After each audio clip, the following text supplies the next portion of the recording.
Good morning, zookeepers, and welcome back to Mesa Zoo. Today we're going to be making an enclosure for the African penguin, and I'm doing it right next to the bison enclosure because we've already got this like little bit of hill that we can sort of like use for this build. As you can see, I'm trying to like get the water level fairly high so then they have a decent swimming pool, and then we just fill it with sand. I don't know why it's filling with grass.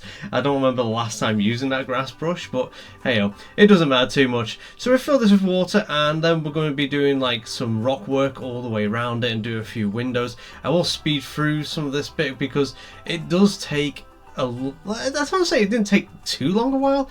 I just feel like for me, if I was a viewer, I won't be tediously watching each rock being placed because I use a load of different small rocks to add a fair bit of different texture to the walls and things like this, and trying to get the windows in the places where I really wanted them so it looked pretty nice and decent.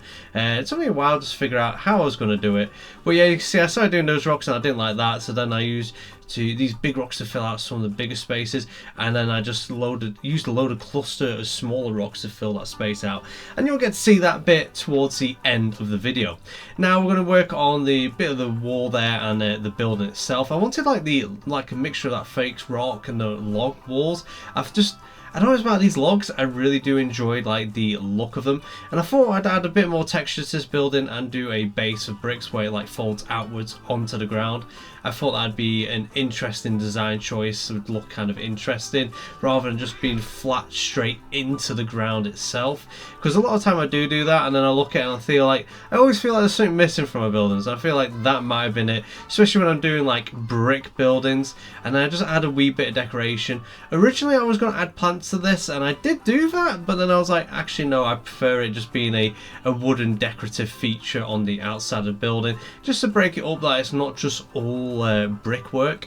And then we just add like a nice simple roof, and we have this overhang so we can add like a slight staff area to it. I'm going to be adding like loads of tools and things like this to this little area, so the tools are on the outside of the enclosure that they have access to, and it's just like a tiny zoo like sort of like staff area that guests can sort of see, so you can see the tools of the trade as it were. And the actual idea of this is from a prefab building from Prehistoric Kingdom. That's where the idea of this little outside bit came from, because I'm trying to remember what the building's called, but they have like loads of bits and pieces knocking on the outside, almost like a tool shed kind of looking thing. So yeah, that's the kind of inspiration behind this. And I really enjoyed making it. It was nice and simple. We added a load of concrete flooring to the ground just because I wanted like a bit of contrast, so it's not just dirt to building, and have it so it's like a separate thing. So a lot of time I do have it so that the dirt goes into the building and I don't have to mess around with the ground too much, but I thought this time we'll actually have a proper floor in this building. Not that guests are going to be seen in there, it just looks kind of decent from the side when you sort of getting that visual. I had like loads of different grasses to the outside. I recently went to Blackpool Zoo at a penguin enclosure there. It had loads of little grasses knocking about. I didn't want to do it as much as they have it in their enclosure, but their enclosure looks absolutely incredible. But I kind of wanted my own kind of like vibe, so I did leave big open like sandy areas like beach as it were, and this is it. I really did enjoy making that wall and looking at it with the penguin statue and everything.